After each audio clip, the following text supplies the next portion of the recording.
नमस्कार दोस्तों, आप सभी का स्वागत है मितान ब्लॉग यूट्यूब चैनल में। और आप सभी का तहे दिल से धन्यवाद, क्योंकि आप लोगों ने हमारे पिछले वीडियो किशनपुर शिवलिंग वाले ब्लॉग को ढेर सारा प्यार दिया और साथ ही साथ उस वीडियो को शुरू से लेकर आखिरी तक आप लोगों ने देखा। इसके लिए एक बार और धन्यवाद। अगर आपने उस वीडियो को नहीं देखा है तो आपको डिस्क्रिप्शन में लिंक मिल जाएगा, साथ ही साथ ऊपर आई बटन में भी लिंक मिल जाएगा। आप जाके एक बार ज़रूर देखिएगा। उस वीडियो में आप लोगों को किशनपुर शिवलिंग के बारे में ढेर सारी जानकारियाँ मिल जाएगी, साथ ही साथ बहुत सारे नज़ारे देखने को भी मिल जाएंगे। और वहाँ के कार्यकर्ताओं से हमने कुछ सवाल जवाब किए हैं, उससे आप लोगों को और भी बहुत कुछ जानने को मिल जाएगा।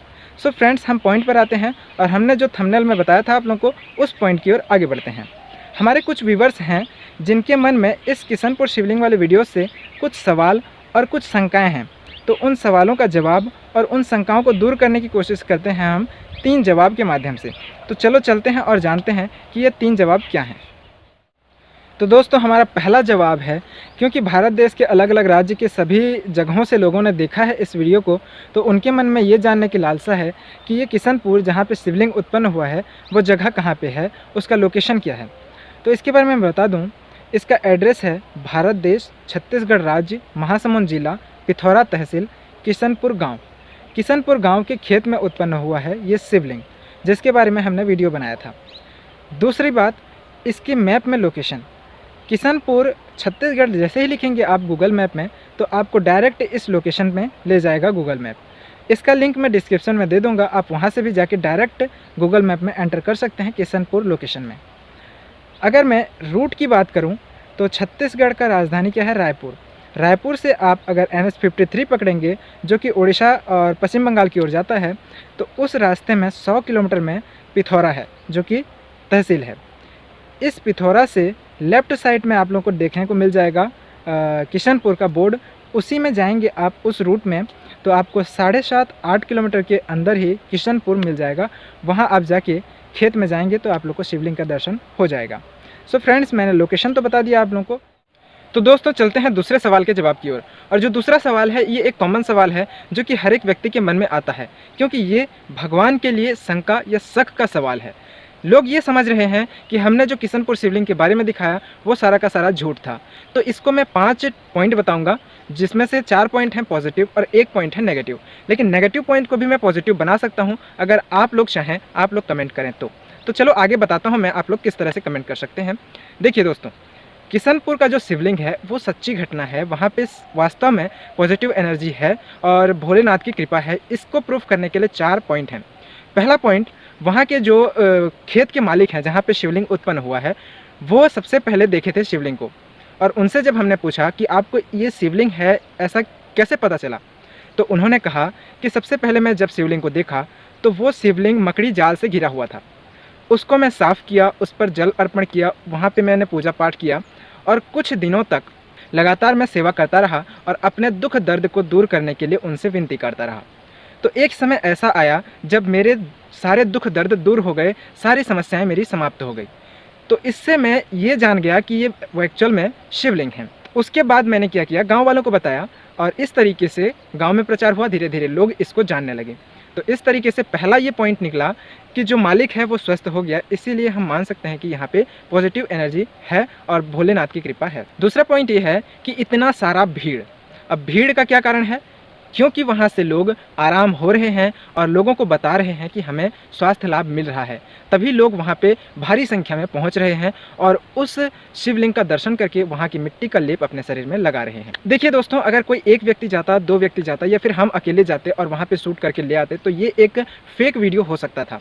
लेकिन आप लोगों ने पिछले वीडियो में देखा, अगर नहीं देखा है तो जाके देख सकते हैं कि कितना सारा भीड़ था। अगर आप नज़र मारें तो आपका नज़र पहुंचेगा ही नहीं, उतना दूर तक भीड़, लंबी लाइन लगी हुई थी। तो उतना सारा भीड़, हर कोई तो पागल नहीं है कि ऐसे ही पहुंच जाएगा, हर कोई किसी न किसी से जान के ही आया होगा। तो इस तरीके से 2 पॉइंट हैं जिससे प्रूफ हो चुका है कि वहाँ पे शिवलिंग है और पॉजिटिव एनर्जी है। तीसरा पॉइंट ये है कि वहाँ पे गजराज यानी कि हाथी वो आए और वहाँ पे शिवलिंग के पास गए, घुटना टेक के शिव भगवान को नमन किया और चले गए वहाँ पे। और जंगली हाथी, आप लोग को पता भी होगा कि जंगली हाथी किसी को भी नुकसान पहुंचा सकता है, इंसान को भी, और मोटर गाड़ी व्हीकल जितने भी हैं किसी को भी नुकसान पहुंचा सकता है, फसल भी नुकसान कर सकता है। लेकिन ऐसा कुछ भी नहीं हुआ, ना तो गाड़ी, ना तो इंसान, ना तो फसल, कुछ भी नुकसान नहीं हुआ। जितने भी हाथी आए थे वहाँ से आराम से अपने रास्ते चले गए नमन करने के बाद। तो 3 पॉइंट मिल चुके हैं हमें।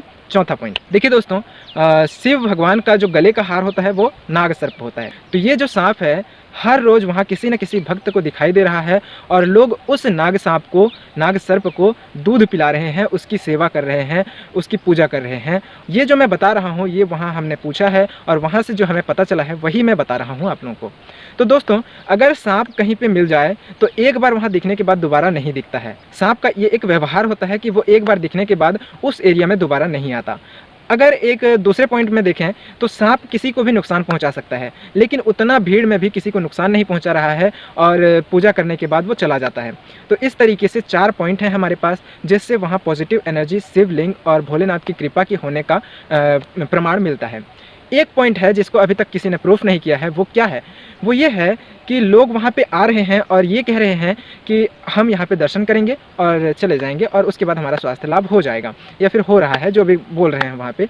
लेकिन हमने क्या देखा, वीडियो जाके बनाया तो लोग आए थे, एक व्यक्ति को कुर्सी में बिठा के लाया गया था जो कि न तो चल पा रहा था न बैठ पा रहा था। एक व्यक्ति को इस तरीके से पकड़ के लाया गया था जो कि खुद से चल नहीं सकता था। एक और व्यक्ति थे जिनको हाथ पकड़ के लाया गया था उनकी वाइफ के द्वारा। तो इस तरीके से बहुत सारे लोग आए थे वहाँ पे और उन्होंने अपनी समस्या को भोलेनाथ के सामने रखा और उस शिवलिंग के पास की मिट्टी को अपने शरीर में लगाने के लिए ले गए और वहाँ पे लगा के भी गए। और वो यही सोच के आए थे कि हमारे स्वास्थ्य में लाभ मिल जाएगी। लेकिन हम में से कोई भी उनके पास जाके ये नहीं पूछा है अभी तक कि उनके स्वास्थ्य में लाभ मिला या फिर नहीं मिला। तो दोस्तों, इस तरीके से किसी के स्वास्थ्य में लाभ मिला है या नहीं मिला है ये प्रमाण नहीं मिल पाया है। बस एक ही व्यक्ति हैं, वो खेत के मालिक, उन्हीं का स्वास्थ्य लाभ का प्रमाण मिल चुका है हमें, बाकी किसी का नहीं मिला है। तो अगर आप लोग चाहें तो इसका प्रमाण भी हम दे सकते हैं आप लोगों को। बस आप लोग को कमेंट करना है कि हमें ये प्रमाण चाहिए। आप जाइए और पता कीजिए, आप इंटरव्यू लीजिए, जो भी करना है करिए, लेकिन हमें ये प्रमाण चाहिए। आप अगर कमेंट बॉक्स में लिखते हैं तो हम जाएंगे वहाँ पे शिवलिंग के पास, एक बार फिर वहाँ के कार्यकर्ताओं से ये पूछेंगे कि कहाँ कहाँ से लोग आ रहे हैं और फिर हम उन जगहों पर जाके उन बीमारी से ग्रसित लोगों से पूछेंगे कि आपके स्वास्थ्य में किस तरह के से सुधार हो रहा है, किस तरह से लाभ मिल रहा है, और इस तरीके से हम आप लोगों के सामने सच्चाई को लाने की कोशिश करेंगे।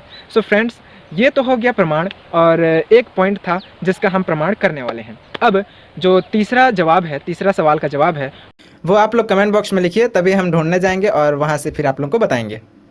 सो फ्रेंड्स, आज के वीडियो में इतना ही। वीडियो पसंद आया हो तो लाइक, शेयर और कमेंट कीजिए। साथ ही साथ हमारे चैनल को सब्सक्राइब कर बेल आइकन जरूर प्रेस कर लीजिएगा, जिससे नोटिफिकेशन आप लोगों को मिलता रहे और हमारे सभी वीडियो को आप देख सकें। Thank you for watching. Take care, bye bye, जय हिंद।